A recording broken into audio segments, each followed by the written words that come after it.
Hello, dragile mele! Din nou suntem împreună și din nou vorbim despre frumusețea și îngrijirea părului. Iar de data aceasta am lângă mine un invitat special. E vorba de sora mea, Ioana. Nu a fost greu să o conving, este fan al îngrijirii părului, așa că o să-i dau rec și ea o să zică... Mi-am mai pregătită. Mi-a ușurat foarte mult munca astăzi, așa că ea o să facă cea mai mare parte a vorbitului. Eu o să mai intervin la final. Glumesc, o să vorbim împreună pentru că chiar este pasionată de îngrijirea părului și facem un episod special despre îngrijirea cu produse naturale. Ești fan? Zine de ce. Sunt fan. Era ceva ce îmi doream foarte mult să apară, dar recunosc că nu am niciodată încredere în branduri pe care nu le cunosc. Sau să-mi prepar eu singură șamponul acasă sau ceva de genul De asta are lumea nevoie de mine. Da, adică voiam să încerc chestia asta, poate că am folosit foarte mult timp, foarte mulți ani, doar șampon profesional. Okay. Și la un moment dat simțeam că e prea mult, că ar trebui să fac o pauză, nu că n-ar fi fost bune, ci pentru că cumva era prea mult. Prea mult, trebuia să fac asta. Trebuie să știți despre Ioana că este make-up artist, Maybelline în România chiar. Așa, și că lucrăm în același loc de muncă. Adică lucrăm la un salon, la Beauty District. Dar nu ne vedem atât de des precum ați crede. Așa că cumva este normal ca de-a lungul timpului să fi testat toate produsele de îngrijire a părului cu care lucrăm și chiar este o bază de date foarte complexă din punctul ăsta de vedere. Astăzi însă știu că ai niște concluzii și practic de asta facem acest episod. Concluzia este că îmi place foarte mult aura botanică, dacă era asta. Am făcut chiar o mică obsesie. Am auzit, mi-era ciudat să aud tot felul de păreri cumva anti de la oameni care nu l-au folosit și doar nu aveau încredere sau nu știu, s-a părut că nu știu, nu e ceva potrivit pentru ei, în condiții în care eu am început să-l folosesc într-o perioadă în care aveam extensii de păr și toată lumea îmi spunea niciun caz nu este un șampon potrivit pentru tine și totuși eu am insistat pentru că mi s-a părut foarte interesant că este 98, sper că zic bine, 98% conține doar ingrediente naturale sau de origine naturală. Și din câte am mai căutat eu pe net și sper să nu greșesc, nu ar fi nici testat pe animale. Da. Și am vrut și să mai mult introduc decât atâta e și etic, cumva produs. Adică și asta e foarte important. Că susține femeile... Da, susține femeile din zonele de unde se recoltează uleiul de cocos și uleiul de argan. Aceștia sunt cei doi ingredienți care stau la baza conceperii produsului. Și contează foarte mult pentru că nu lasă urme în mediu, pe recoltare și nu lasă urme în societății umane. Adică femeile respective sunt plătite corect pentru a-și putea permite o viață decentă, pentru a-și putea întreține familiile. Mai mult decât atâta lucrează recoltează în Maroc din pădurea UNESCO arganul și plantează copaci, adică nu defrișează, nu exploatează... Asta nu știam. Da.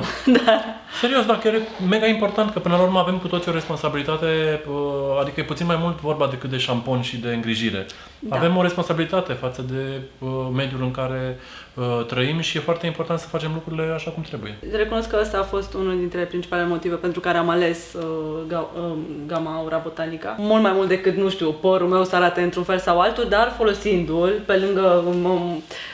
Cumva era un balsam pentru suflet, să spun, pentru că simțeam că fac o alegere bună. Interesant că foarte multe fete, femei, făceau cumva un compromis. Adică ca să se simtă mai liniștite, foloseau un produs de care nu erau mulțumite neapărat ca rezultate în păr. Exact.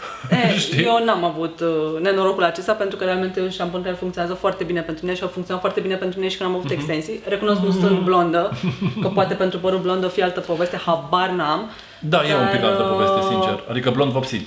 Blond vopsit, da. Da. E adevărul că e un pic altă poveste. În acest moment, de când am vorbit prima dată despre această gamă, până acum a mai apărut un șampon în schema asta, e pentru păr uscat, celălalt era pentru toate tipurile de păr. Sunt amândouă, funcționează în paralel.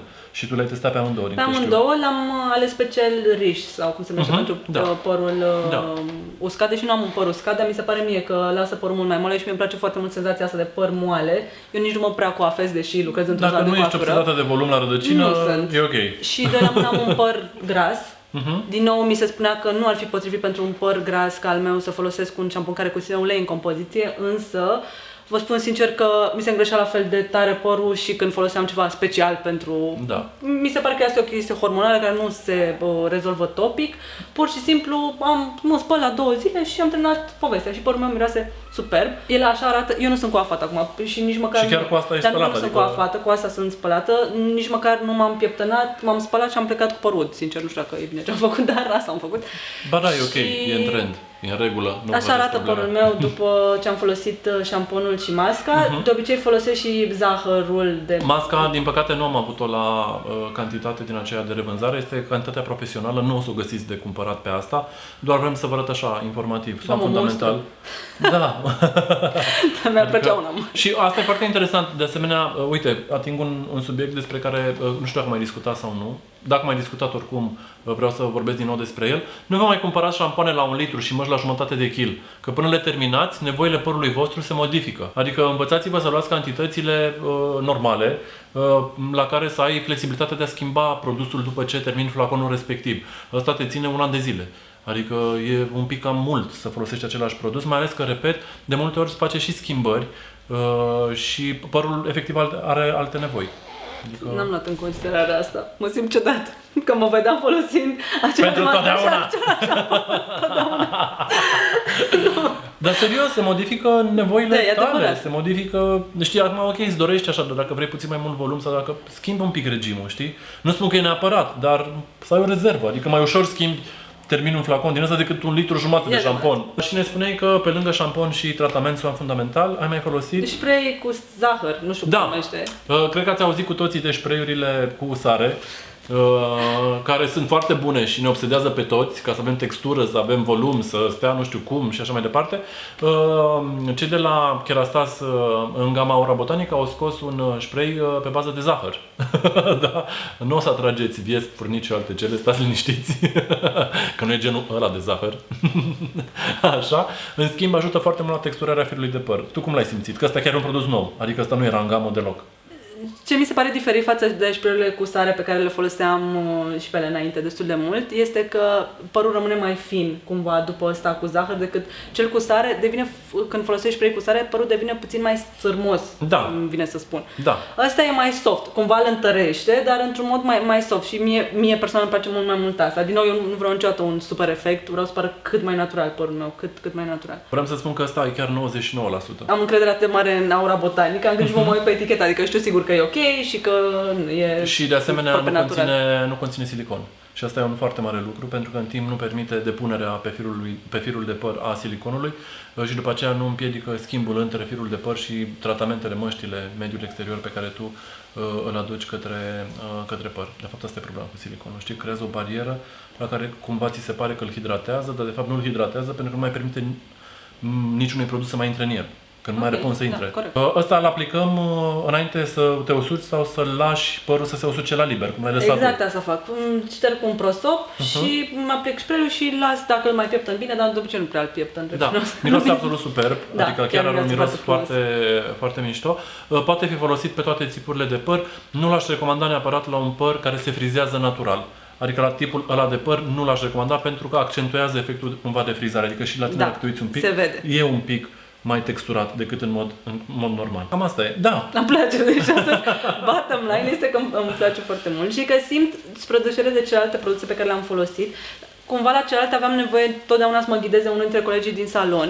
Pentru că nu știam, de multe ori mi-am cumpărat singur o mască și am constatat că de fapt îmi întărea foarte tare părul, că am folosit-o prea mult timp și nu o întrebasem și devenise părul casant și nu știam de ce mi se rupe.